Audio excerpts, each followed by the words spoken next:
Wir haben Ende Juni und wir sind immer noch in Deutschland unterwegs. Wir waren zuletzt südlich von Nürnberg, sind jetzt auf dem Weg nach Magdeburg, wollen aber noch eine Zwischenstation einlegen, da es von dort aus bis hin nach Magdeburg 450 Kilometer sind. Das war uns zu weit und deshalb möchte ich euch jetzt diesen Stellplatz, den wir als Etappenplatz nutzen, zeigen und natürlich auch einiges aus Magdeburg. Herzlich willkommen zu diesem Video. Unser Ziel ist der Saale-Turm. Wie man vermuten kann, liegt er an der Saale. Das ist in der Nähe der Stadt Schleiz und das Ganze gehört zu Thüringen. Wir haben die Autobahn A9 an der Abfahrt 28 in Richtung Schleiz verlassen und fahren jetzt in Richtung Saale-Turm. Dort gibt es den Stellplatz, den wir nutzen wollen. Am Anfang hatte die Straße noch eine normale Breite. Das änderte sich später. Später war sie nur noch einspurig und das war natürlich für unsere Größe mit unserem Mobil nicht so einfach. Man sieht es hier so vielleicht so ein bisschen auf der Karte, wie sie sich durch die Landschaft schlängelt und entsprechend war auch die Fahrt dorthin dann. Ursprünglich wollte ich diesen Platz gar nicht in einem Video zeigen, aber dann später habe ich mich entschlossen, doch einige Bilder hier zu zeigen, da er, finde ich, gar nicht so schlecht ist. Vor allen Dingen hat man hier auch eine Sehenswürdigkeit, das werden wir gleich sehen. Der Platz ist nicht sehr groß, hier können vielleicht 5 Wohnmobile stehen, auch ein Wohnwagen hat hier gestanden, das scheint hier aber auch alles kein Problem zu sein. Er ist kostenpflichtig, kostet 8 Euro pro Tag oder pro 24 Stunden. Strom gibt es auch. Allerdings hat er keine End- und Versorgung. Die Aufnahmen von oben habe ich von dem Saale-Turm aus gemacht. Das ist ein Aussichtspunkt, da werden wir gleich hochgehen, das werde ich dann gleich nochmal genauer zeigen. Das Ganze ist hier wohl auch ein Ausflugsziel.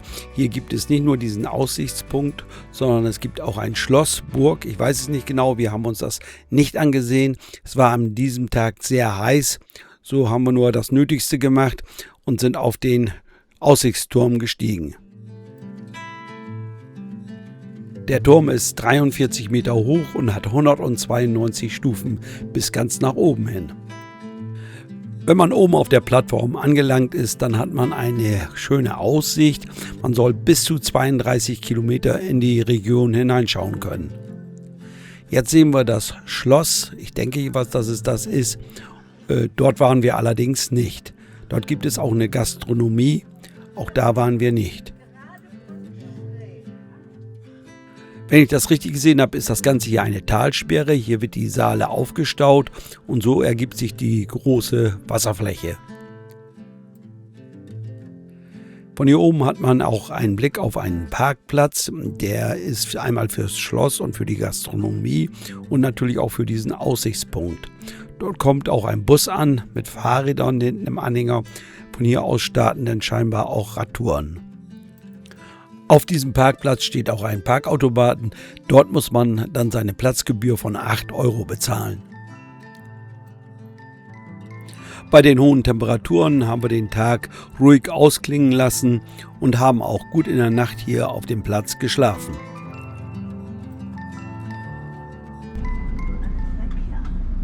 Nächster Morgen, unsere Reise geht weiter und jetzt geht es in Richtung Magdeburg.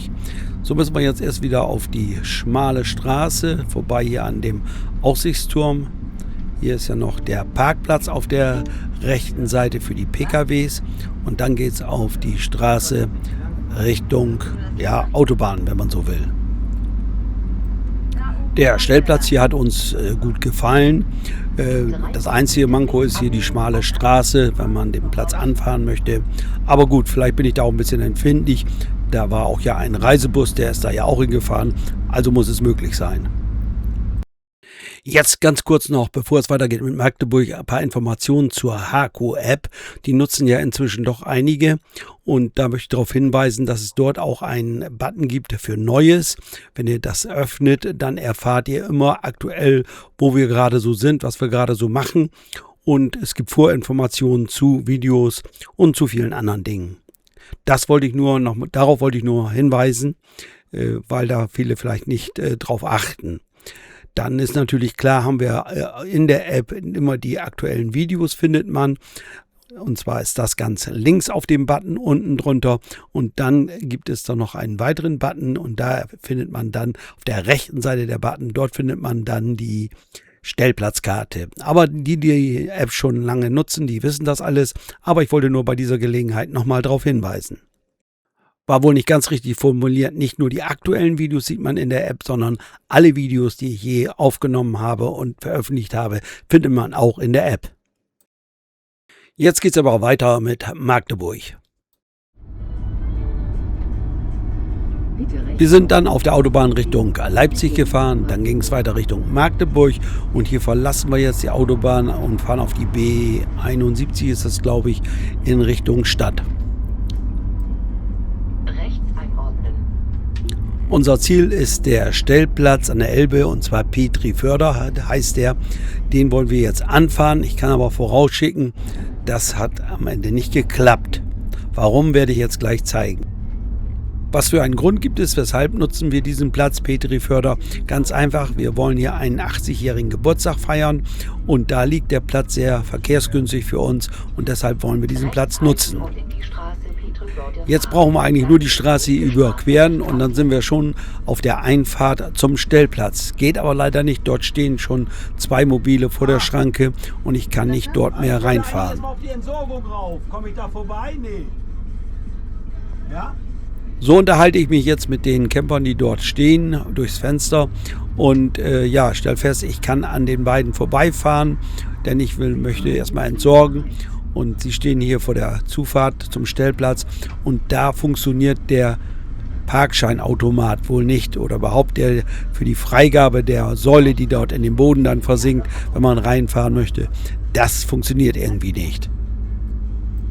Da die End- und Versorgung hier aber außerhalb des Platzes ist, hier an dem Parkplatz, können wir hier ohne Probleme End- und versorgen. Ich kann ja rückwärts fahren. Ist denn überhaupt hier? Hier ist kein Bodeneinlass. Wir End- und versorgen, alles kein Problem. Und dann gehen wir nochmal zur Einfahrt vom Stellplatz, um zu schauen, ob es da irgendwelche Neuigkeiten gibt. Ich unterhalte mich da noch mit einem Camper. Der hat da auch die angegebene Telefonnummer angerufen, aber keinen erreicht. Ich werfe noch einen Blick auf den Stellplatz, der direkt an der Elbe liegt. Dort steht kein einziges Wohnmobil. Deshalb scheint die ganze Geschichte wohl schon irgendwie ein bisschen länger zu sein. Deshalb müssen wir neu planen, was wir jetzt machen. Es gibt ja noch 2 weitere Stellplätze hier in Magdeburg und zwar unter anderem dem am Winterhafen. Dort habe ich angerufen und gefragt, ob er Plätze frei hat. Ja, er hat ausreichend Plätze frei und so fahren wir jetzt diesen Platz an. Auch diesen Platz kennen wir. Ich habe vor 8 Jahren etwa von diesem Platz schon mal einmal ein Video erstellt. Ich verlinke das hier mal. Wer also das Ganze sich mal ansehen möchte, wie es hier vor 8 Jahren aussah, kann sich gerne das Video mal anschauen. Das erste Neue, was wir hier sehen, ist die Schranke. Die gab es damals noch nicht mit einer Kennzeichenerkennung. Das Kennzeichen wird registriert und man kann dann den Platz befahren bzw. die Schranke öffnet dann. Es ist Sonntagnachmittag und man sieht ausreichend freie Plätze. Das hat uns etwas gewundert, aber man hat uns dann später erzählt, es hätte stark geregnet und dann sind einige frühzeitiger abgefahren, da das Wochenende ja dann auch zu Ende ist. Ja, ich bleibe jetzt mal stehen. Vielleicht muss man, ich weiß nicht, wo die Anmeldung hier ist. Hier hast du einen schönen Platz. Ja. Auch das ist neu. Alle Plätze hier direkt am Hafen oder am Wasser haben eine kleine Terrasse, die man gut nutzen kann. Von hier aus hat man dann auch einen schönen Blick bis in die Stadt hinein. Man erkennt einige Gebäude und davor ist auch noch eine kleine Wiese, die man auch nutzen kann.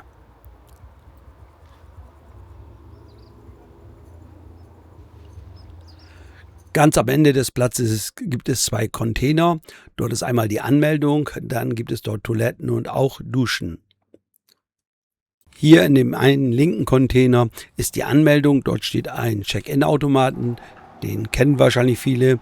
Wir haben den schon häufiger genutzt oder mussten den häufiger schon nutzen. Und hier wird man durch das Menü geführt in deutscher Sprache. So ist das ganze Anmelden recht einfach. Man erhält ja beim Check-in eine Wertkarte. Dort kann man Geld aufbuchen. Damit kann man auch dann hier das Duschen bezahlen. Es sind einfache und zweckmäßige Duschen hier, die aber auch gut funktionieren.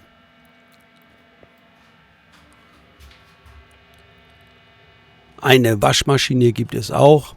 Da braucht man Münzgeld, wenn man jetzt hier Wäsche waschen möchte.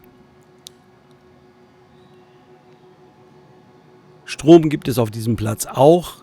Hier steht einmal Münzeinwurf, weiß ich jetzt nicht genau, ich habe keinen Strom genutzt, aber wahrscheinlich kann man auch mit der Wertkarte hier Strom aufbuchen bzw. Geld aufbuchen, um dann Strom abzunehmen.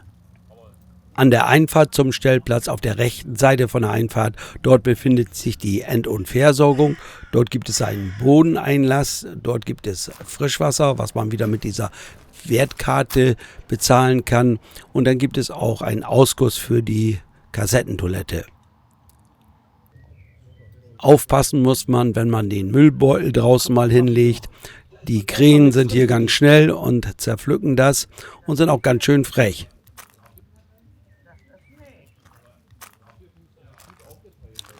Der Platz liegt sehr verkehrsgünstig zur Stadt hin oder zum Einkaufen. Wenn man hier über die Brücke geht, ist man ganz schnell in der Stadt. Dort gibt es ein großes Einkaufszentrum und natürlich auch Restaurants und andere Geschäfte. Wer noch mehr über die Stadt erfahren möchte, der schaue sich bitte das Video, was ich vor 8 Jahren veröffentlicht habe, an. Dort gibt es noch einiges an Informationen zur Stadt.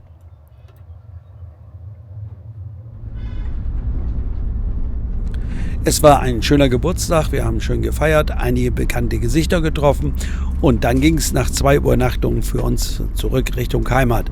Jetzt fahren wir durch Magdeburg, um wieder auf die Autobahn zu kommen. Alles kein Problem. Magdeburg nochmals ist eine schöne Stadt, lohnt sich ein Besuch auf jeden Fall.